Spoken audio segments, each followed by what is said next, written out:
ሰው እስከ 20 ዓመቱ ነፋስ ነው፣ የሚናገረውንም የሚውልበትን ማያውቅ።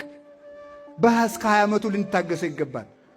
20 ዓመት እስከ 40 ዓመት ደግሞ እሳት ነው። የዛ ጊዜ ደግሞ ጀግንነት ነው፣ አድምጡኝ ማለት ነው፣ ልናገር ማለት ነው። ያያትን ሁሉ የሚያገባት ይመስለዋል፣ ሴቲቱም እንደዚያ ይመስላታል። በቃ ሀብቱ ሁሉ የነሱ። ወጣት ምን አለበት ማለት እሳት ነዋ።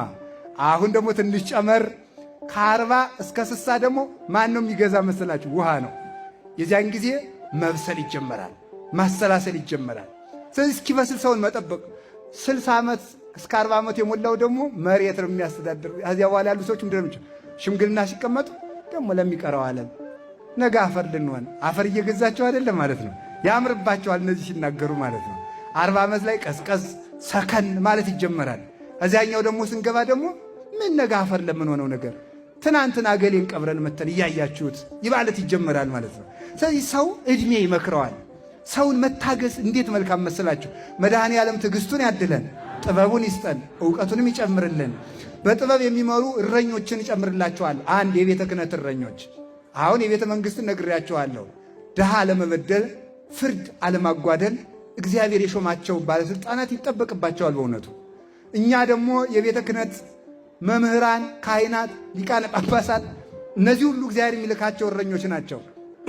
እንደ ልቤ የሆኑ ሰው እንግዲህ እንደ ልቤ የሆኑ ነው ያለ እግዚአብሔር። ሰው እንደ ስሜቱ የሚያስተዳድር አለ፣ እንደ ዘሩ የሚያስተዳድርም አለ። ለዘሩ ጠበቃ እየቆመ ማለት ነው። ለገዛ ዘሩ ጠበቃ እየቆመ የሚመራም ይኖራል። ለገንዘብ ብሎ የሚመራም ሰው ደግሞ ይኖራል። የሆኑ ሰዎች ተልኮ ሰጥተውት የሚያስተዳድር ሰውም ይኖራል።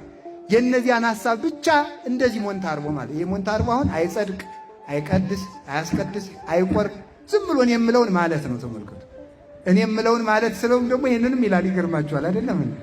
እንደዚህ ሞንታርቦ የሆነ ሰው አለ። ዝም ብሎ የተነገረውን ብቻ መጥቶ የሚያፈስ ማለት ነው። እነዚያ የጫኑበትን ሜሞሪ የሆነ ሰው ማለት ነው። የተጫነበትን አምጥቶ ፍስስ የሚያደርግ የማይመረምር ማለት ነው። ስለዚህ እንደ ስሜታቸው የሚመሩ ሰዎች አሉ። ለዘራቸው ጠበቃ የሚቆሙ ሰዎች አሉ። ነገስታት ተልኮ ሰጥተዋቸው እየበጠበጡ የሚመሩም አሉ። እንደ ደግሞ የልምዳቸው የሚመሩ አሉ። በደግነት የሚመሩም አሉ። በየዋህነት እሰራ ሲል ሰው ደግሞ ይበላሽበታል በእውነቱ ማለት ነው። እየሰራን እያበላሸን እያሳደገ እግዚአብሔር ለክብር የሚያበቃን ማለት ነው። በደግ በየዋህነታቸው በአቅማቸው እየተፍጨረጨሩ እየለፉ የማይሳካላቸው ደግሞ አሉ።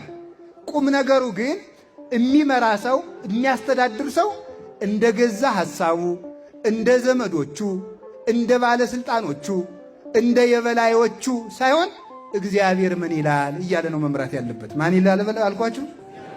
መንግስት ምን ይላል ወይም እገሌ ምን ይላል ወይም ምን ይላል ሳይሆን መጀመሪያ እግዚአብሔር ምን ይላል